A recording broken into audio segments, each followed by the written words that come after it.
Well, now it gives me real pleasure to introduce our next speaker, my very good friend, Ambassador Susan Rice. Ambassador Rice currently serves as President Obama's National Security Advisor, and before that, she was one of the longest-serving and most successful permanent representatives to the United Nations.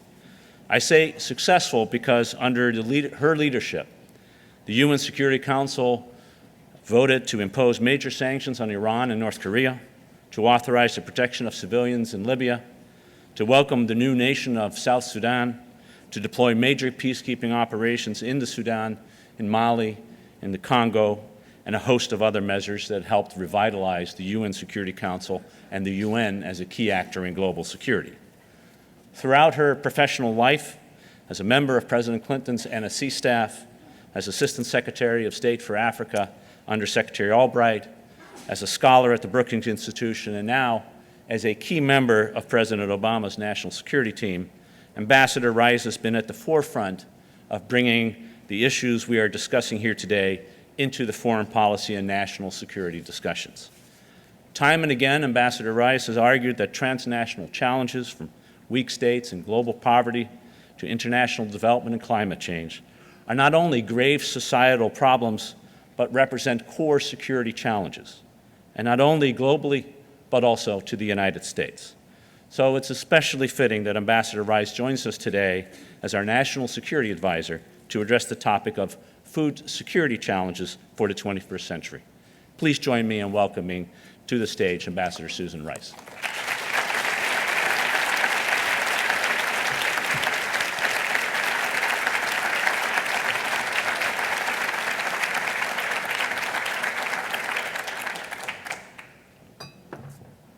Logistics.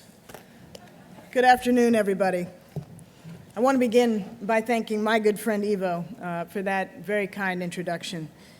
Ivo and I have had the opportunity to work together in various different capacities inside government and outside of government, and in every circumstance, it's been a great pleasure and an intellectual challenge. And I want to thank you for continuing your very good work on complex global issues now with the Chicago Council.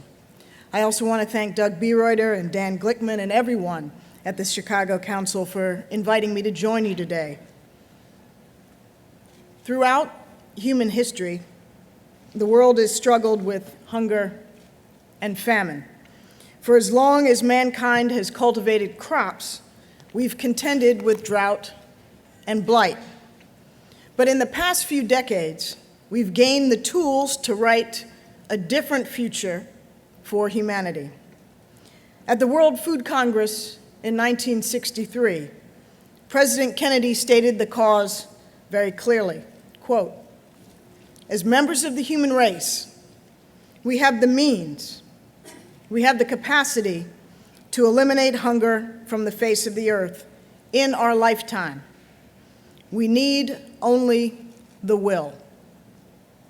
Since then, we've turned our will to reshaping the planet. The scientific achievements of the Green Revolution averted mass famines and saved more than 1 billion people from starvation. By adopting new seeds and agricultural techniques, countries that once relied on aid can now feed themselves. It's a compelling reminder of just how much we can accomplish with focus, ingenuity, and the will to get things done.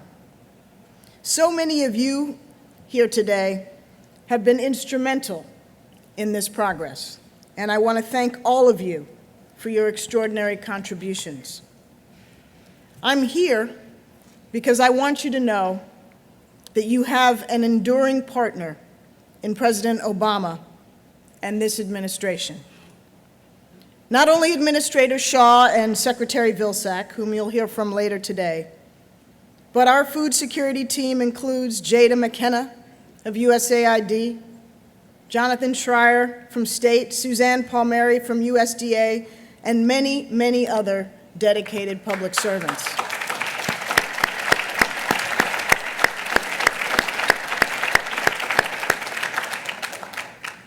They know, and you know, that ending food insecurity is profoundly in the interests of the United States. It's an outrage when children starve or when hardworking families can't afford to fill their most basic nutritional needs. We've seen what can happen when a spike in food prices plunges tens of millions of people into poverty. Riots break out, conflicts for scarce resources cost lives, economies falter, instability increases. On the other hand, investing in agriculture is one of the surest ways to reduce poverty, expand economic activity, and grow the middle class. And that's why President Obama has made food security a top priority in our global development efforts.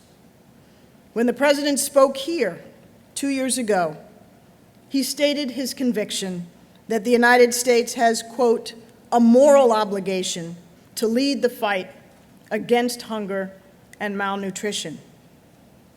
That means it's not enough to simply keep responding to crises after they happen.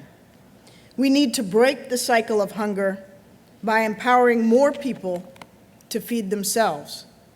And that's why President Obama put food security high on the world's agenda.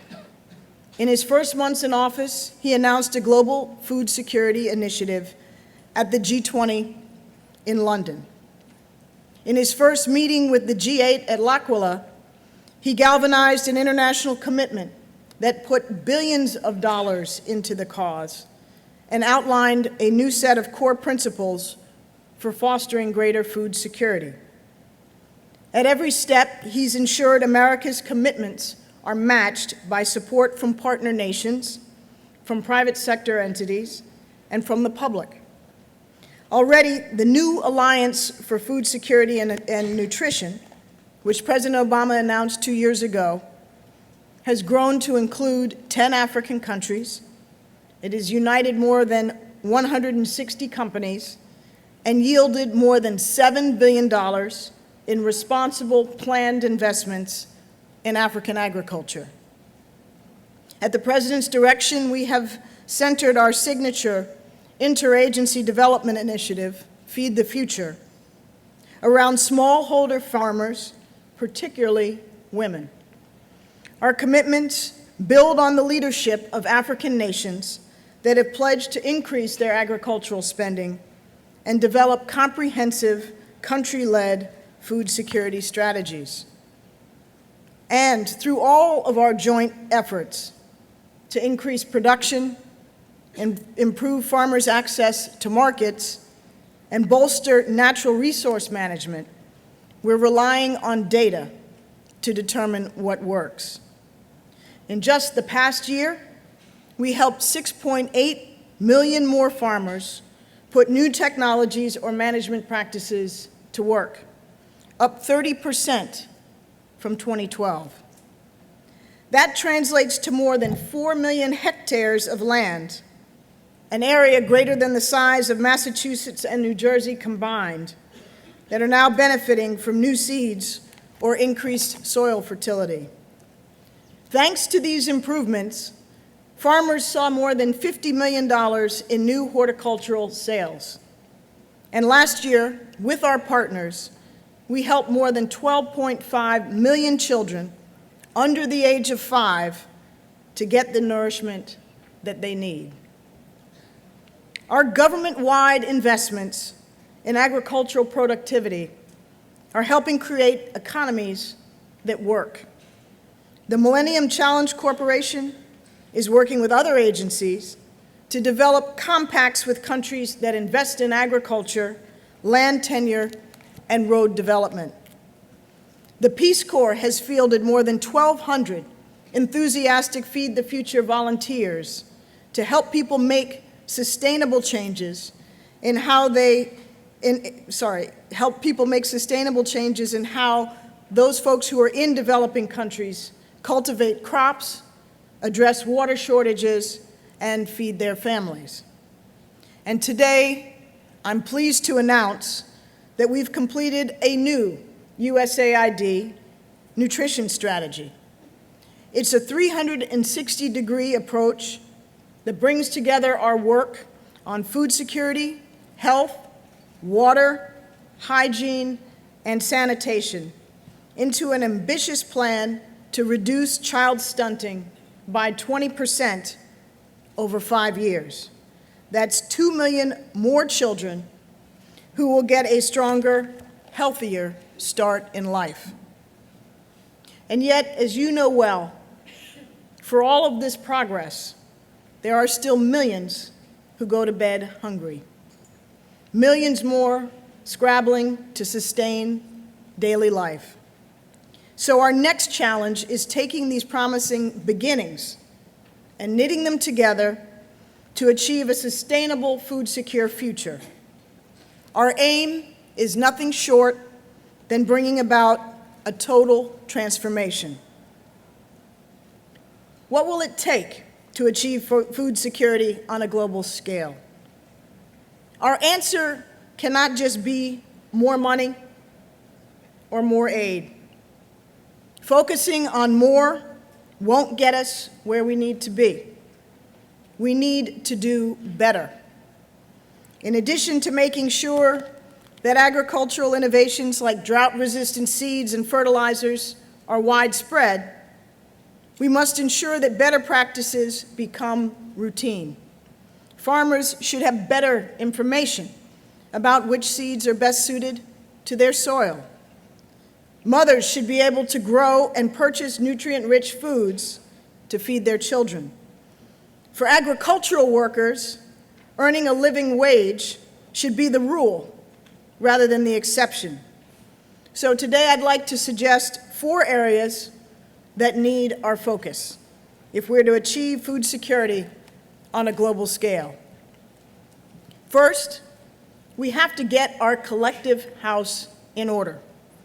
With Feed the Future, the United States made a commitment to change the way we do business, bringing together expertise from across the government, building on the leadership of countries that invest in their own food security, and partnering with anyone doing meaningful work to defeat hunger. We need to apply that same cooperative approach across the board.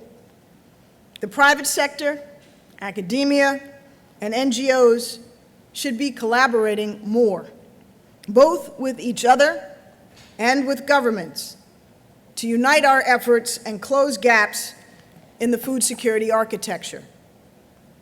The truth is, we already have much of what we need to reach our goal. Between us, we've got pipelines and distribution networks that circle the world. We've got experts in every subject. We just need to connect them. Everyone comes at food security through their own lens, but we're all working on aspects of the very same problem, and will certainly be more effective if we're working together. And that's why the Obama administration has put such an emphasis on building partnerships. And I want to thank Interaction and the civil society groups who recently added another $500 million to their pledge to advance food security in cooperation with Feed the Future.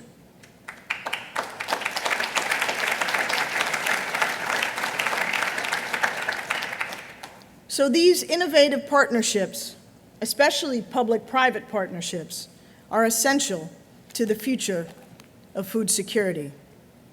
I know some have raised questions about private sector involvement, but we won't improve food security on a global scale without the innovation, expertise, and reach that only the private sector can bring to sustainable agricultural productivity.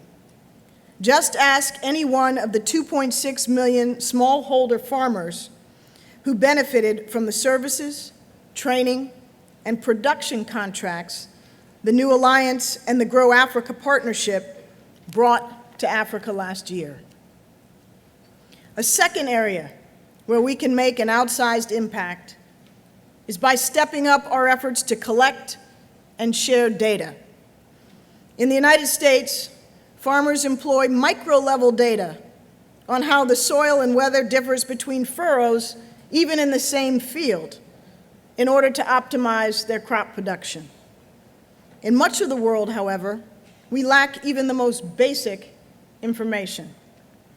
When we do have data, often we don't share it broadly enough. Sometimes that's because the data is proprietary. More often, it's because we simply haven't aggregated what we know. In both cases, our ability to innovate and to address global agricultural challenges is thus limited. Imagine the benefit to a farmer in Southeast Asia if she could use her phone to determine which crops would be most profitable. To do that, she needs data about the soil, the weather, seeds, and appropriate fertilizers, as well as data about regional market demands, and she needs it to be available so a technology designer can build an app to translate that information into clear-cut recommendations. And that's why the USDA has taken the lead in releasing genetic and genomic data for the new seeds we've developed, such as drought-tolerant maize, rust-resistant wheat, and high-yielding rice. Last October, the United States also helped launch the Global Open Data for Agriculture and Nutrition Initiative to help make critical data available for unrestricted use worldwide. I hope all of you will join us in this effort by contributing your own data, by using it to improve your projects, and by encouraging others to make open data the new norm. As we focus on these organizational challenges, we also need to tackle the toughest issues in the hardest places.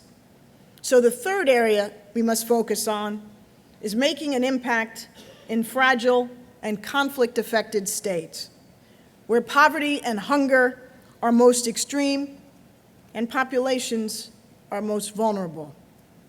The U.S. and other donors spend much more money responding to humanitarian disasters than we do in investing in building more resilient communities. Chronic poverty and periodic external shocks too often propel the same communities into crisis again and again. In fact, during the past decade, almost 50% of international humanitarian assistance has gone to addressing crises in just 9 countries, like Sudan, South Sudan, and Haiti. The United States will continue to lead humanitarian efforts wherever disasters strike. But when we're repeatedly responding to the same problems in the same places, we have to do more than just stop the bleeding. We have to start healing the deeper wound. And that's why USAID is working with its counterparts to change the way we approach crisis relief. Rather than walling off our humanitarian assistance from our development programming, we're bringing them together to help countries become more resilient so they can recover from crises and emerge all the stronger. Most of this work is still in its early stages, but it's already having impact. In Ethiopia, we've invested in the government's social safety net to help it quickly scale up food distribution in crises. When indicators of drought emerged in early 2011, the government added more than 3 million citizens to the safety net so that people could feed themselves until the November harvest.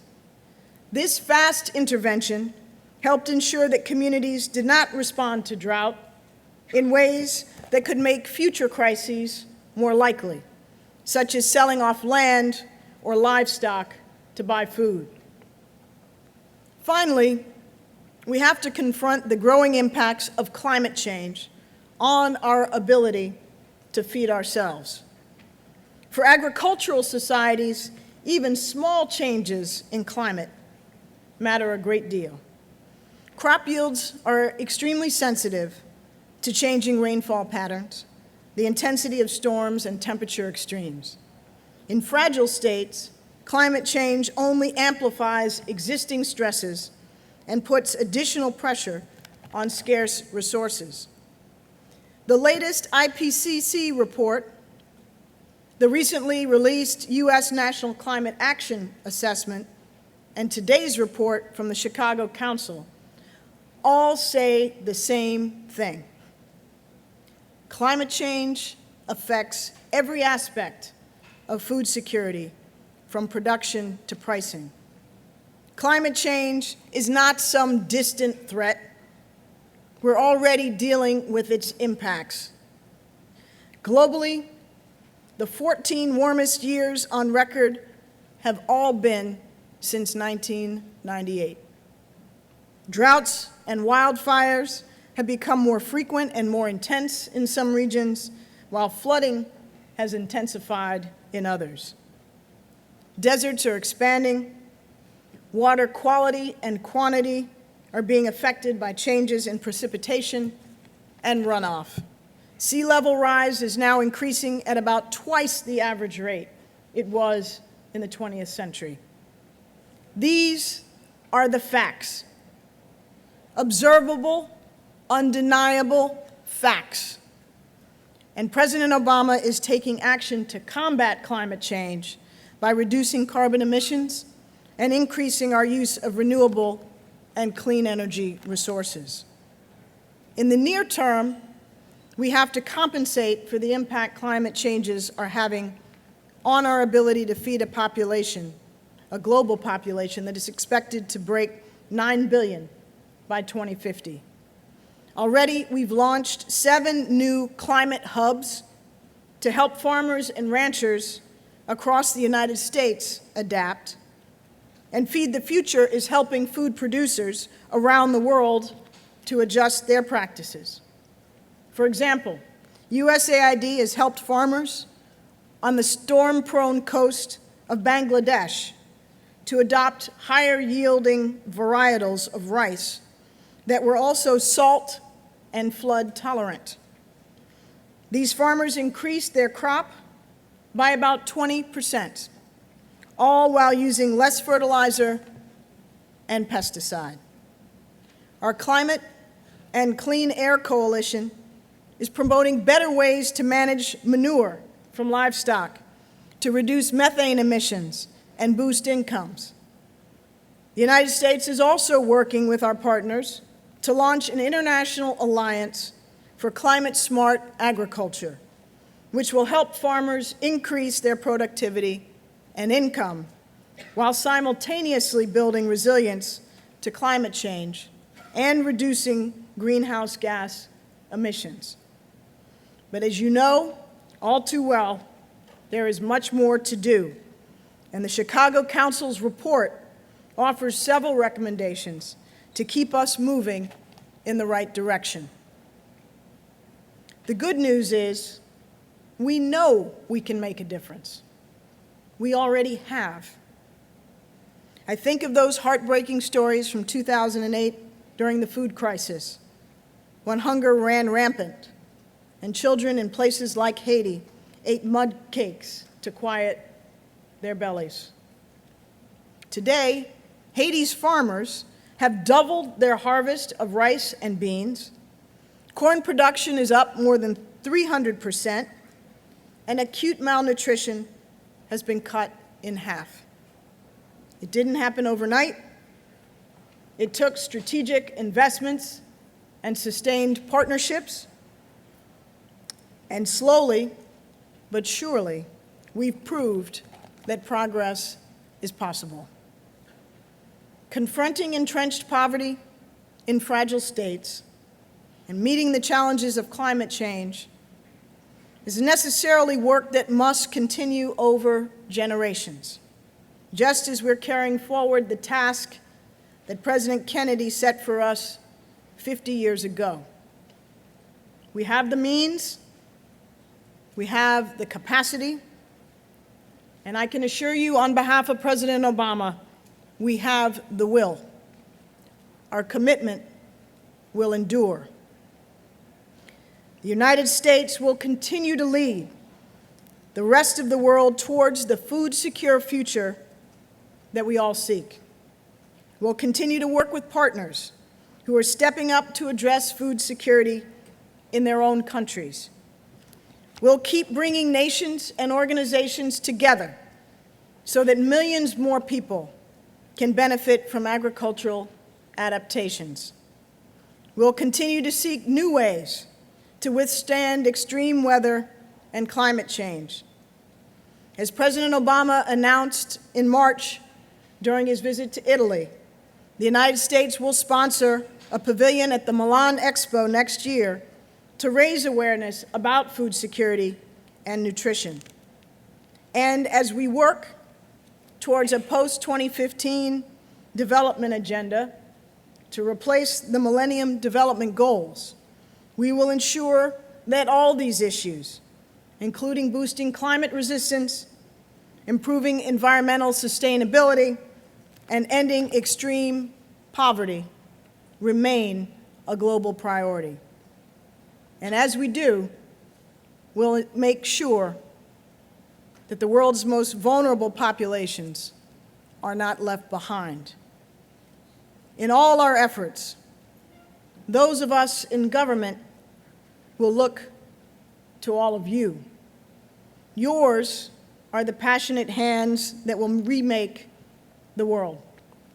And the United States will always be a reliable and steady partner to you in our common cause.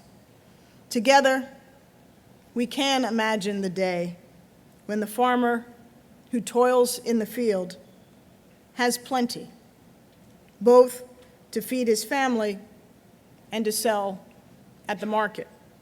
We can imagine when those who herd flocks or fish the sea won't have to wonder about their next meal. When mothers can regularly feed their children nutritious food that will help their family grow strong and healthy. That's the future we'll continue to seek through every challenge and every obstacle.